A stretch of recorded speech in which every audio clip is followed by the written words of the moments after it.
United States of America and to the republic for which it stands, one nation, under God, indivisible, with liberty and justice for all.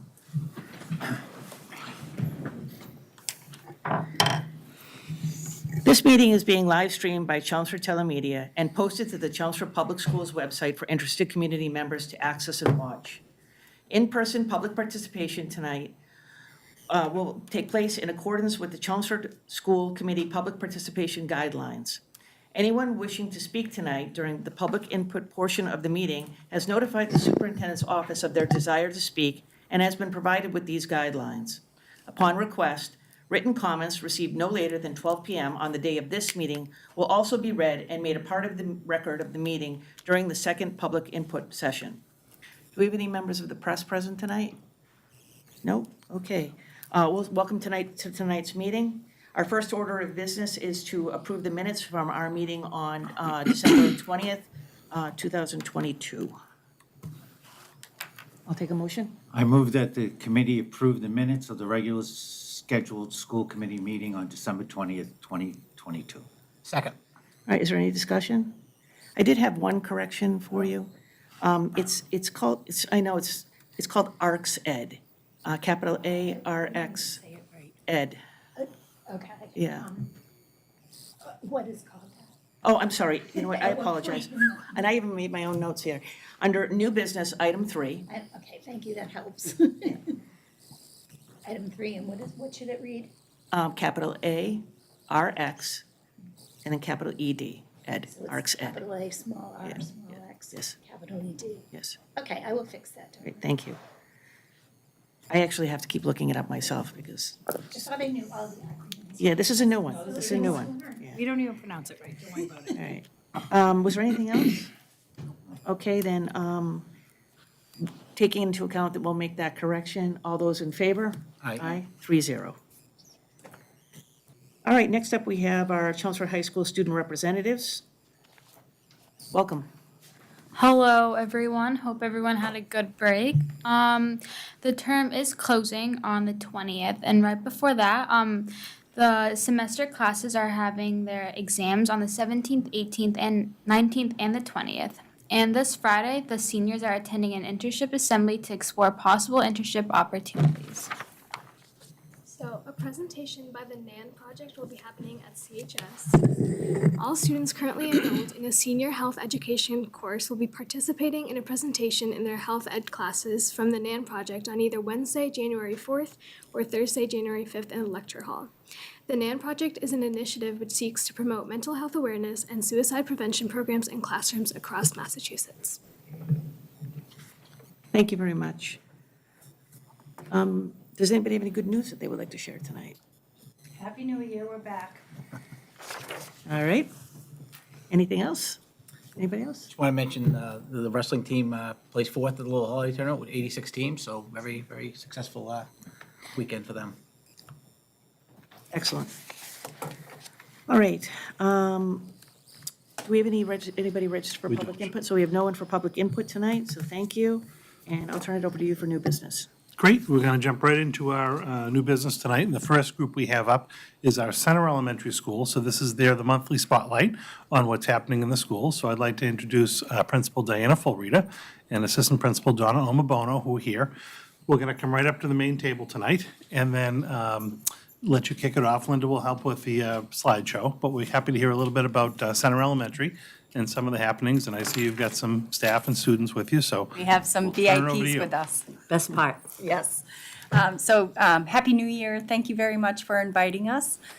Tonight, we wanted to focus on our new ELA curriculum, our foundations, which this is our third year doing it. So we've brought some second graders who have had the opportunity to engage in foundations right from K first and second. So they're definitely our experts. And then we wanted to talk a little bit about our Fountas and Pinnell classroom, and then we have finishing off with some music from our fourth grade students. So I want to, we have our VIPs with us. We have Colleen Moreno is one of our fourth grade teachers, and Carrie Pierce Clark is our second grade teacher. And our second grade students who are going to start us off are Savannah And you guys want to give a little wave, and you're going to come up here. Carrie, have them come, Carrie? guys, come right up here. Savannah and Finn. And just make sure when they are speaking, they speak right into the mic.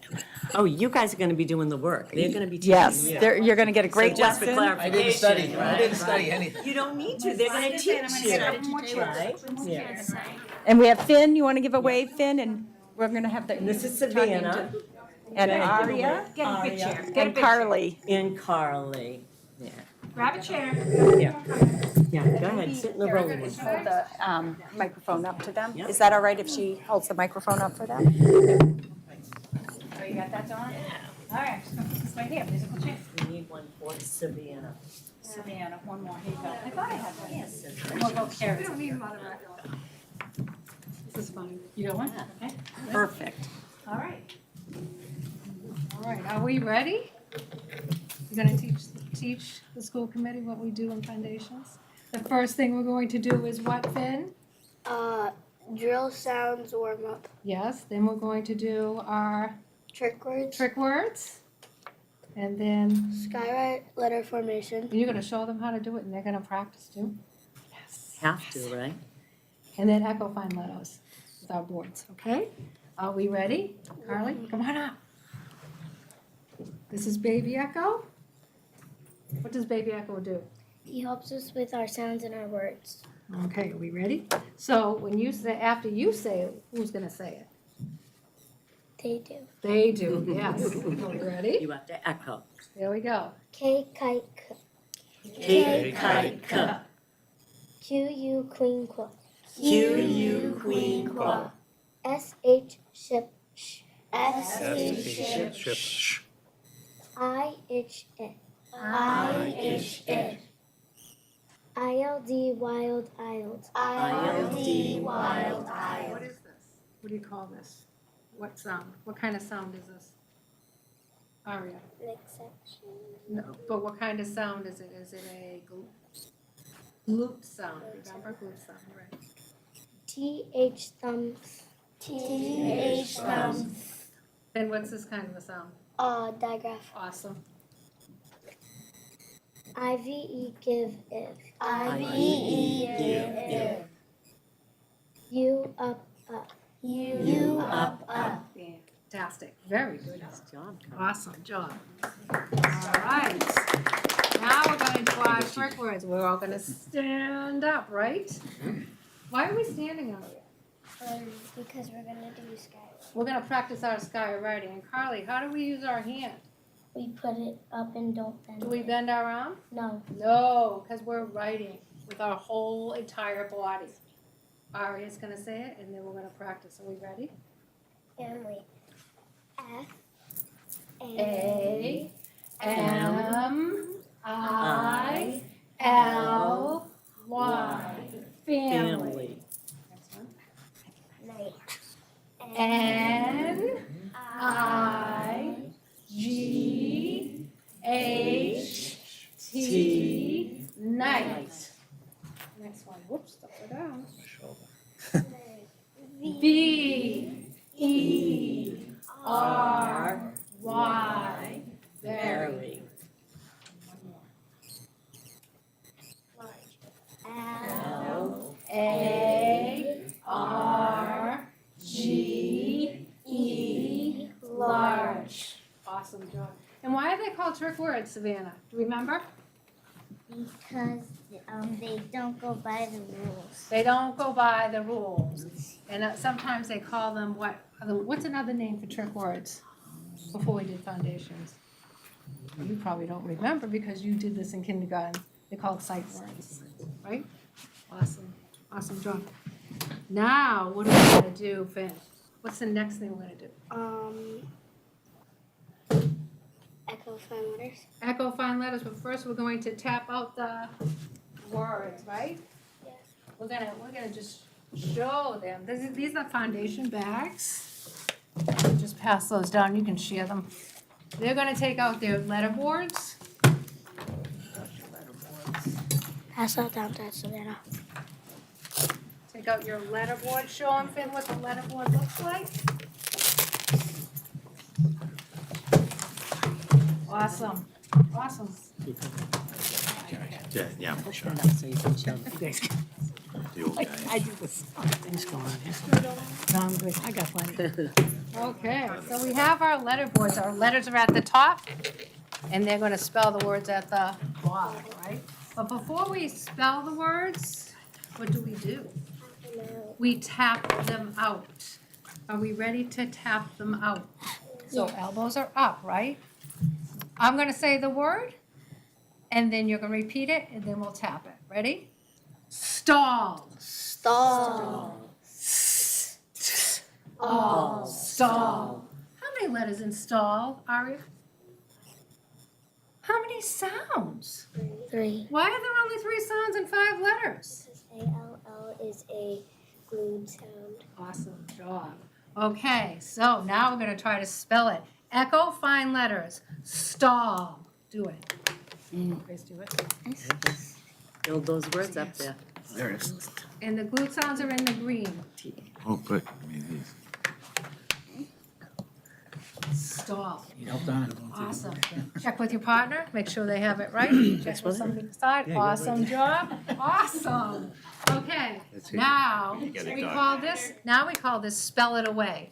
S. We're gonna put it back. T-A-L-L. Let's call it spell it away. We put it back because we can have all those letters out, right? Next word. Oh, there it is. Blink. Blink. Ready? B. Ink. Blink. How many letters in that word? How many letters, Ben? 5. How many sounds? 3. Why is there only 3 sounds? Because INK is a glued sound. Ink is a good sound, that's right. Echo fine letters. You get any of yourself. I'm afraid I won't be able to keep up. She's doing good. We need help over there. You look good. Check with your friend beside. English teacher, she can- Awesome. Good job. Spell it away. That Merrimack education. L. As you're spelling it away, you say the word INK. You say it. And we're gonna do one more. They spell it? No, you gotta put it away. I gotta put it away? You spell it away. Okay. Come on. L. This one's up. Now this is a tricky one. Thick. Say it. Thick. Let's tap it out. Ink.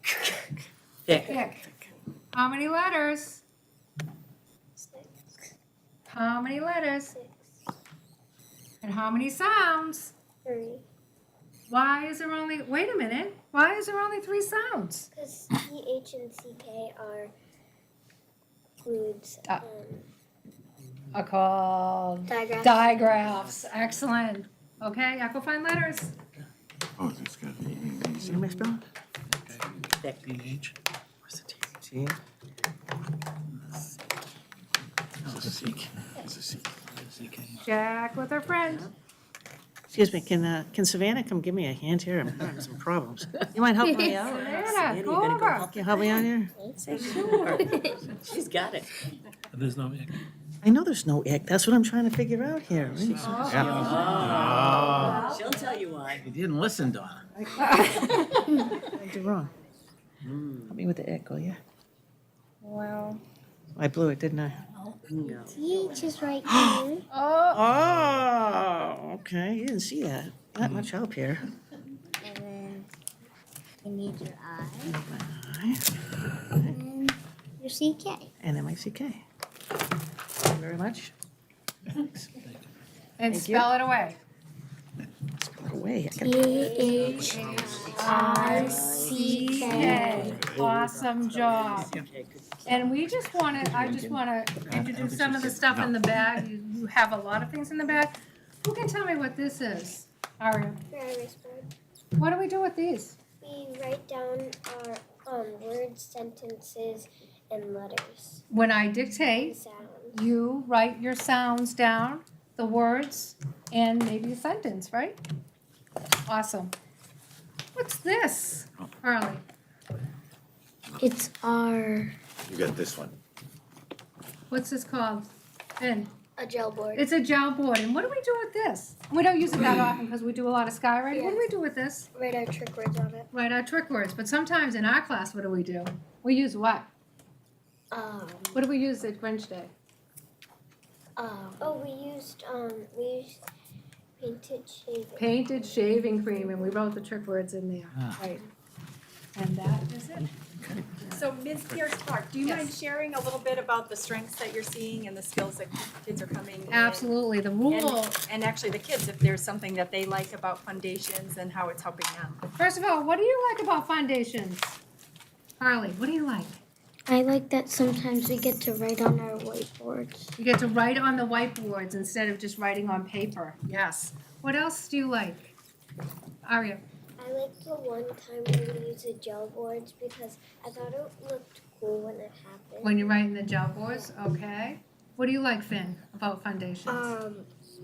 I like that we can if we don't know something or how to do something, usually spell something or something, usually if we do foundations, usually if it's a trick word, usually we'll find out how to write it. Yes, that's right. Or we can look at our student notebook, or we can think of the word on the board. Yes, and we learn those trick words. I think the lessons in foundations are fantastic. And I've been teaching a long time, and this program is great. I've even learned, didn't know that rule, and said, wow. And they picked up really quickly. They're sounding out the words. They know the rules. They know the digraphs. They know the glute sounds. They're tapping them out, reading the words. They're doing a great job on it. It has a multi-modal approach, so they're seeing it, they're hearing it, they're writing it, they're saying it, they're moving when they're doing it. And these guys literally, they started in kindergarten with it, so, you know. Yeah, I was gonna- Savannah, did you have anything you wanted to say about foundations? Well, it's that it's about how much I've been learning about it. I could see that, because you helped me out. So that was fantastic, And thank to you. see that letterboard and then to pick out those letters real quick. Yeah. Once they get to know that letterboard in kindergarten, Yeah. they know how to pick out the words to spell the words. Right. And I think that's a great thing, because K through all the way to 3, they have these boards. And they just add more letters and sounds to it. Right. Two things. Before I have you leave, I'd like you to introduce yourselves so the people at home know what your names are, because you did such a great job tonight. But before I do that, I was wondering if you could just talk a little bit about why a multimodal approach is so important in learning. Well, because no one learns the same, right? Right. We all learn differently, but with the repetitive practice, it's all hands-on. The kids, it sticks. It sticks, right. It's Engaging. engaging, Right. right? Right. Helping with all of those, to say, you can go into a kindergarten class and say, SH, what is that? That's a digraph. My kids in kindergarten are identifying that, It's going to help with foundational reading skills. It helps segue into the next part that we're going to be talking about. And every child can pick up this. I have a child that comes into my class. He's not in all the time, but he comes in for foundations. And he'll be the drill leader sometimes. He knows all those sounds. It's amazing how well they pick up the sound just by holding the stick and saying, I have these sounds and I'm going to do it. And then the program has a fun hub where we can see it online too. So the pictures are taken away and they have to remember the pictures to the letters, and that's great too. And they can manipulate that whole fun hub. Like I was in a first grade class and they were dragging and moving all of these cards or the little pieces all around. Wow, Yeah. great. So introduce yourselves, because you guys were phenomenal. Okay, so say your names nice and loud. Go ahead, we'll start with you. My name's Finn Finn? What's your last name? Hoffman. Finn Hoffman. My name's Aria Conway. Hey, thank you for coming. My name's Carly Trainer. Great. And my name is Savannah. Thank you very much for coming tonight. You guys did a fantastic job. Good job, guys. They wanted to come early so they could practice. I said, you know it so well. Well, they do, for sure. Yeah. We could have just. Yeah. Thank you. Yeah.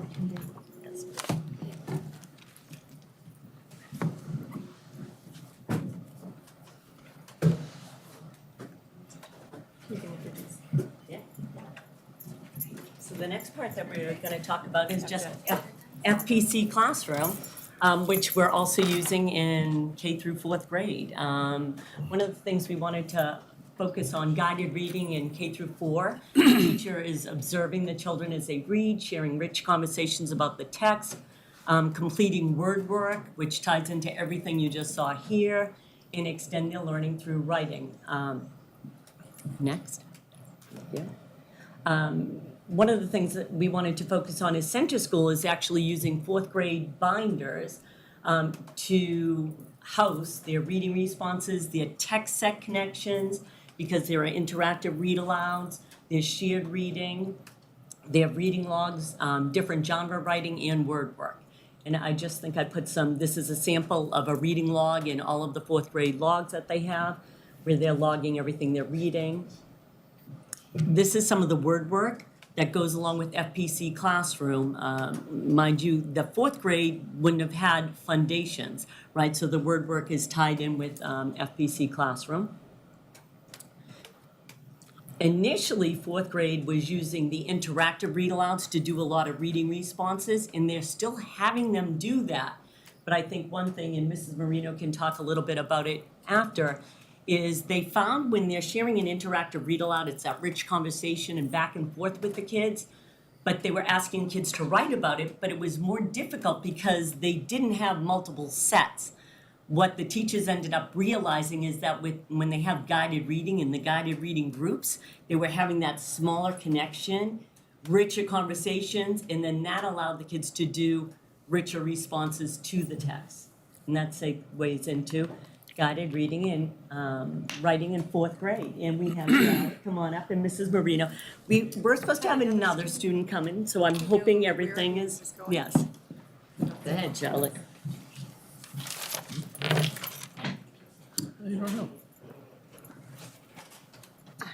So as Ms. Omabono said, in fourth grade, we were trying to find ways to really make connections to the work that we were doing in the classroom during our ELA blocks and the conversations that we were having during our interactive read-alouds. And so a couple of years ago, we had started with doing some responses to the interactive read-alouds. And what we had found is that it was tricky where the kids couldn't reference the books right away to, give us evidence to support their thinking. And they were having a harder time kind of remembering if, we kind of said, okay, we're going to write about this book that we read on Monday. We're going to write about it maybe Tuesday. And they're saying, oh, well, I don't really remember. And so we had decided to kind of sit down as a team and we said, well, what if we shifted this to the work with the guided reading books? So the guided reading books are really popular in fourth grade. I think Charlotte can attest, we've read some really, really good ones, a variety of genres, a variety of characters, storylines, all kinds of things. And so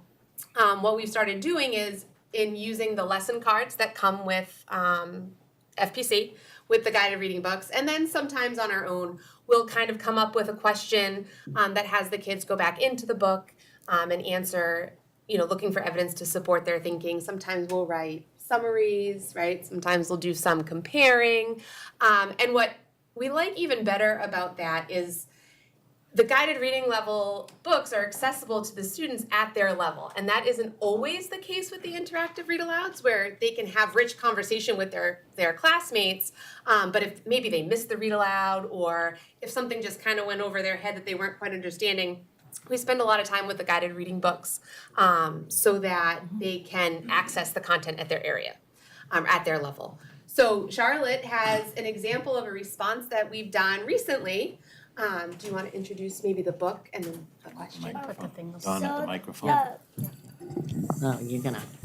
The question I had to answer was, look at the second paragraph on page 11. How was Peter different from Jake? Why is this detail important to the story?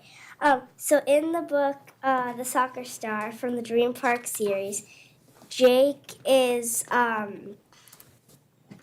he's like 12, I think, and he's going to Dream Park, which is a place that dream comes true, and his friend Peter is there.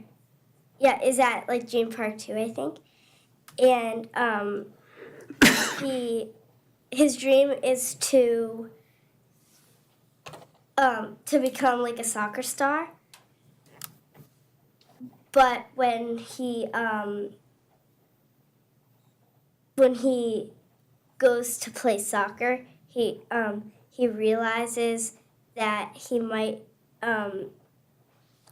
his dream like might not like not like be a bad dream, just be a dream that like, do you know what I'm trying to say? Kind of. Wasn't quite what he expected. Yeah. Right? All right. So you can go ahead if you want to start reading. So I wrote, in Dream Park, the soccer star, Peter is different from Jake. The reason I feel he's different is that Peter always tries hard in practices, but Jake doesn't practice very hard or try very hard. On page 11, it says Peter was always working on new moves and practicing hard because he was really small for his age and not that good a player. And yet Peter never gave up. This tells me that Peter perseveres and is dedicated to soccer. In the beginning, Jake admits that he doesn't practice hard and had kind of given up. This detail is important to the story because they both aren't the best at soccer or on the team, but Jake realizes Peter deserves to go into the Dream Park game over him because he's such a hard worker. Well, that was Excellent, outstanding. yeah. First of all, I don't think I knew the word perseverance, so I was in high school. You wrote that all by yourself? Well, she helped me. But So, They're and that's actually, I mean, really great sentences and descriptive. that's one of the things that we do, right? So the kids, we read it, they go off, they answer the questions, and then when they come back, you guys, we do a couple things, right? They read them out loud to each other so that they kind of get some nice feedback from their peers, like, oh, maybe we should have added this, or, you know, we kind of talk about what they added, and then sometimes we find that maybe some of us didn't understand it at all, right? And so we have to all revisit kind of some of the trickier parts of the story. But then other times people get really good ideas from, you know, kids get really good ideas from other kids and they say, oh, I should have added this. You know, we've had kids take notes on like, oh yeah, that's a really good idea of things that they should have added. And it's nice because they complement each other and they give really good feedback. And then in a situation like this, sometimes we'll come back and say, okay, reading kind of the original response, I read the book, the whole group read the book, we understood what Charlotte was saying, and then coming to you guys, we said, well, let's give a little more background and detail too. So we worked together to edit some of it, but it's all part of the process too, and so they take those skills and transfer them into their creative writing and into some of the other, you know, writings that we're doing in the classroom, which is really nice. It's And all Charlotte, I love that conferencing. you tied in our pride core values, right? That's how you know perseverance. That's what you said, right? That was the first word that you came up with, right? We said, oh, we were thinking of it together, we brainstormed, and I was like, all right, perseverance is a good one. There was one other one that maybe makes sense, right? And then I couldn't think of the word dedicated. I'm like, what's the word again? Yeah, we have that problem a lot at our age. Excuse me? And the pictures that you see up here are actually guided reading in Colleen's classroom. So, and this is what it looks like, you know. It's great because they're going in, they're conferencing, not just with the teacher, but they're doing peer conferencing too, which is great. Yeah. I have a question for the staff here. So years ago, well, education has obviously changed quite a bit, okay? Years ago, it was a lot of skill and drill, right? You know, we had vocabulary lists that you had to memorize for spelling tests, you worked independently. You know, we see things having changed so much. You know, what do you think about these changes and why do you think that they're beneficial to our students? And I ask this because for people watching at home, you know, they may not be familiar with some of the changes that have happened in the classroom over the last several years and what the rationale behind that is. So, I mean, I think, you know, the types of materials that we're exposing the kids to and the types of especially in like ELA type work, the types of texts and things that we're exposing the kids to really lend themselves to some critical thinking and to some deeper thinking more than just the drill and skill type stuff. They're able to really kind of put their own personal thoughts into it and learn how to how to defend those thoughts. Like, here's what I'm thinking and here's why I think it, and have kind of evidence at their level that they can pull to kind of create those arguments. So I think that that's a really important shift, is that, we're able to give students kind of ownership over their thinking and their work in that way, through being exposed to a variety of text that is just engaging in general too, right? Like, they're more interested in it. So we get way more buy-in with the guided reading books in the last couple of years, because they're about things like, kids playing soccer, or we read It's a nonfiction, it's a variety. I was gonna say we read a of nonfiction bats. book The about watch out one. which one was that one? The gross. Yeah. We like, reading books about gross animal defenses. So things that, appeal to kids in an appropriate way, so that they're able to, like I said, engage and kind of create their own thoughts about them, and then be able to say, well, here's why I think that. And I think that's a super important kind of shift that we've seen. And it helps them, across the board, not just with their ELA work. Thank I you. have to say the foundations is really important as well, because it does teach them those skills for decoding and encoding so that they can read the materials.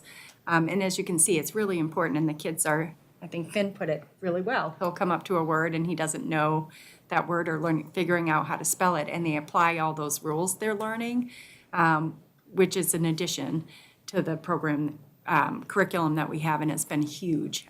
So I think that the two together It's are all wonderful. balanced literacy. We're teaching kids to read so they can read to learn as they get older, which I think is essential. And I think if you go into any of the classrooms in Chelmsford, that's what you're gonna see. You're gonna see teachers doing guided reading. You might see kids sitting elbow, elbow, knee to knee, partner reading. You might see kids doing word work, Great. Thank you very much. Thank you. Thank you. Great. Well done. Great job. Dennis or Jeff, did you have any questions? No. All right. Just, And then we just wanted to finish off, we couldn't bring our whole fourth grade class, but they've been working in observation of observing Martin Luther King Day. Been talking a little about the civil rights movement and how to be upstanders. And so Mr. McGillicuddy has worked with them to learn We Shall Overcome. And so we wanted to just end with that.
very much. Thank Thank you. That was great. Thank you.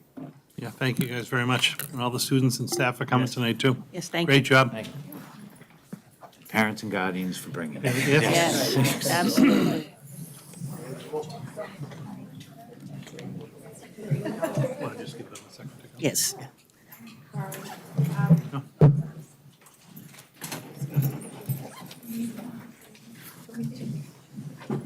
Thank you, everyone. Thanks. Good night. Good night. Bye, Savannah, thank you.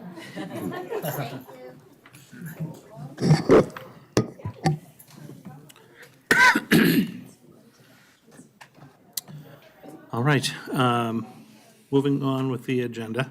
The second item this evening is a recommended budget transfer that Joanna had prepared for us.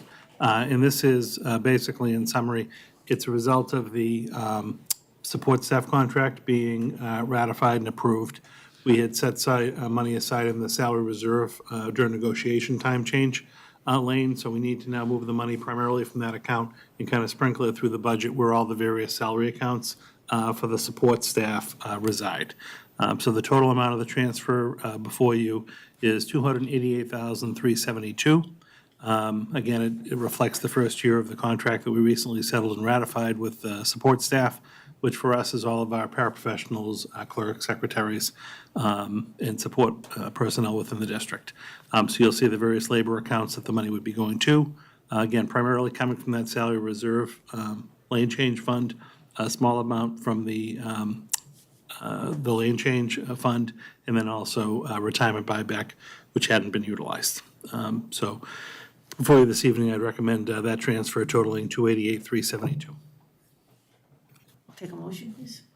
I move that the school committee vote to approve the FY 2023 local operating budget transfer of $288,372 from the salary reserve COLA, lane change, and retirement sick buyback accounts to the various labor accounts as presented. Second. All right, any discussion? All right. Dennis? Aye. Jeff? Aye. Aye, 3-0. Great, thank you very much. Next item on the agenda, number 3 this evening, is a request for our substitute school nutrition. These are our food service hourly employees, a rate increase. They're currently being compensated at $14.25 an hour, and as you know, minimum wage went up January 1st to $15 an hour. The recommendation is to actually move this group of hourly call-in staff to $16 an hour effective January 1 for this particular week coming back to school. This would actually be in line with our other support staff in the district. Again, where we just settled the contracts with the other groups. We did settle with food service workers as well. Substitutes are not in that particular collective bargaining agreement, so this kind of keeps some parity with that.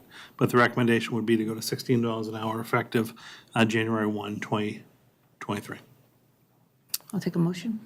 I move that the school committee vote to approve the hourly rate of pay of $16 per hour for part-time school nutrition substitute employees beginning January 1st, 2023. Second. All right, any discussion? Are there any other positions where this $15 an hour, we need to make any changes, or is this the only last one? No, these things kind of come up just when you don't think about Yeah. them. And I think largely because it was a non-affiliated group, it just didn't rise to the level. We're in the middle of obviously finalizing the budget for next year, so we're going through all the different salary accounts and doing our projections. If anything else comes up, we'll bring it forward. But this was kind of an off group just because they weren't tied in with any kind of a bargaining unit. And then also even within the substitute accounts, we have a line particularly for like day-to-day subs, day-to-day paras, clerks, things like that. But where the food service workers get paid through the revolving fund, they don't get paid through the local fund. It didn't get picked up previously until now. So I think this is going to be the only group this is going to happen to. But if something else comes up as we're finalizing the budget, we bring that forward too. Any other discussion? No. All right, Dennis? Aye. Jeff? Aye. Aye, 3-0. Thank you Thank very you. much. Next item is just more of an announcement. We do have our kindergarten registration dates coming up. We do this in a couple of different cycles. This is our first group of dates. I'll put this on the agenda again, the second meeting in January, just for the public watching. But we're going to begin doing kindergarten registrations for the 2023-24 school year, January 24th and January 25th. And then we'll do another round a little later this spring in April, And we use those numbers of registrations to kind of determine how many kindergarten classes we're going to have at the 4 elementary schools. What's worked out really well is if you register during these 2 times, with January or the spring one a little bit later on, you actually get to come in, meet with the school secretary from your school, so they come down to central office. They actually have you booking appointments now, so it's nice and orderly. We got into that around COVID, but we've maintained it because it works out well. You get to meet, again, the secretary, put a name with a face. Once you're in our system, we can start sending out communications to like next year's kindergarten group, meet and greet dates, things like that at the school, kindergarten registration. So if you do have a child who's going to be of age and wants to start kindergarten next year, 23, 24, first opportunity to do this will be on January 24th and 25th. We obviously blast this out through our newsletters and even emails to our current folks who are in the district, because a lot of siblings might have a kindergartner. But again, just for the public, if you don't have any kids in kindergarten right now or in the Chelmsford Public Schools, you may not know about these dates. We'll push them on social media as well. But these are going to be the first 2. No action tonight for you guys, just to kind of let you know, and again, to forecast it for people who may be watching at home. So one thing I do want to call people's attention to is the things that they need to bring with them to registration, because it's a pretty long list. It is, You know, yeah, so, there's like proof of residency and different medical documentation for the child. It's all on the handouts that we post. It's also up on our website under student registration. So if you're new to town or you're new to the Chelmsford Public Schools, if you go to the website, all of these different points are right there as well. Great. Thank you. Okay. Any questions? Okay. Next item on the agenda this evening, I had sent an email to the committee, but just following up, we had applied last spring for a new school building project through the MSBA, and unfortunately, we were notified just before Christmas that we're not going to be invited into the eligibility period for this coming year. We're going to be taking a look at our application. We had applied for the Parker Middle School for the first time this past year. MSBA had come out and actually done a site visit. They walked the site with us, and an architect and engineering firm took a look at the school as well. I understand our application was well thought of. It was definitely highly competitive. The MSBA this year is somewhat limiting the number of projects they're allowing in because the construction costs have gone up so dramatically in projects that they've already funded. They're not doing that secondary program this year where they do the roofs, windows, and boilers. They're taking a year off that to reallocate some of that money to some of the core projects. So I'll begin very soon, within the next couple of weeks, of retuning up our application last year as we submitted it for the Parker. I am going to talk to the fact with our realignment for next year that the Parker would actually be a 5-6 school as opposed to a 5-8, so I'll update all of the numbers with regard to that. And then we'll need to resubmit an application for a new consideration by April 14th. My goal is to get it done in March, to just kind of get it behind us. But we'll resubmit again and then hope to get back and have, a competitive application before us. And then with any luck, hopefully this time next year, we'd be hearing that we get accepted into the project. You resubmit, we approve it, and does the select board still? Yeah, we have to So we redo the whole thing We have again. to work that out with them. Yep. I know last year we got a little tight on that part of it, I think. Yeah, it did with the way that the meetings Yeah. fell in the springtime, but we're going to have more time. Last year, it took a lot longer to produce the application because we hadn't done the Parker before. All of our data was in for the high school project, and when we shifted, we really had to kind of start from scratch. So there was a lot of work we had to do to go back to the 2015 Durham-Whittier study, then we had them come back last year. We had to upload all of that. But I think we'll be able to do it in the March timeframe. This year. It will come to you first for a vote, and then I'll work with Paul, make sure it gets scheduled for a select board meeting. They'll need to vote as well. And then electronically, we'll submit by that April date. All right. Yeah. Last thing for me this evening, we mentioned at a previous school committee meeting, the high school is under their NEASC accreditation cycle. A group came out to the high school to take a look at their programs and whatnot over the course of the last number of months. We received a letter, largely of commendation for a lot of the different things that the high school has done as they're going through this accreditation cycle. The letter does indicate that they were awarded accreditation, or I guess it's not really accreditation, but accreditation, which is great. Next year, they're coming out for their every 5-year review of the district actually on site again. And what they're going to look for is some of the couple of areas where they had recommendations for some growth, there's some opportunity areas with the high school. They're going to look to see if the high school's actually incorporated those into their annual plans. So we'll obviously work with them on that. But just provided you a copy of the letter that we received from that group. And again, it's not this spring, it's the spring of '24, where they actually come on site again. So the high school will work to actually reply and get their kind of response and the documents together by this spring. But then when they come out for the visit, that's what they'll be looking at. So it's fun to have an accreditation. Jeff, did you want to come back and help out? No? Did it like 3 times, at least 3 times, so that's. So Yeah. what will be our next steps for addressing these areas of concern? They're already starting some of them, so some of these curriculum alignments for the different syllabi for all the courses, that work has already started. When it comes to just the vision, what a graduate looks like, we did a little bit of a hold off on that because we were still in the middle of the strategic plan. So they want to be able to incorporate that, and that's something new. We did like what the 21st century learner looked like 10 years ago. Jeff can remember that one. remember that. And then now it's more like the picture of the graduate, like, so what does the graduate look like? So we knew that we weren't gonna hit the mark on that at the high school because we were in the middle of the strategic plan, coming up with our mission and vision statement. So those 2 things are in the works right now. Okay, great, thank you. Does anybody have any questions? No. All right, excellent, thank you very much. And when we do have draft plans and additional information from NEASC, we'll certainly pass that along. All right. Right? That's all I had this evening. All right, does anybody have any liaison reports? Jim's is coming up Thursday night, though. Okay. South Row will be Monday, the 9th, at South Row. We also have the Chelmsford Friends of Music on the 12th of January in the large room off the first floor of the library. And I believe we have the Council of Schools also on the 12th. That's next week. That's next week, yes. The high school PTO will meet next Monday, 7 o'clock in the Career Center. Alumni Association is meeting tomorrow night, and Boosters meeting a week from Thursday at 7 at the establishment. Great. Yeah, I'm sorry, it is next one, Next Thursday, The yes. 11th, correct. Okay. Does anybody have any new items that they would like for upcoming agendas? So Linda, I just want to confirm that we're doing our diversity, equity, and inclusion workshops on the 10th, the 21st, and the 24th, and January 31st from 5 to 8. We're doing 3 sessions of 3 hours. Okay. All right.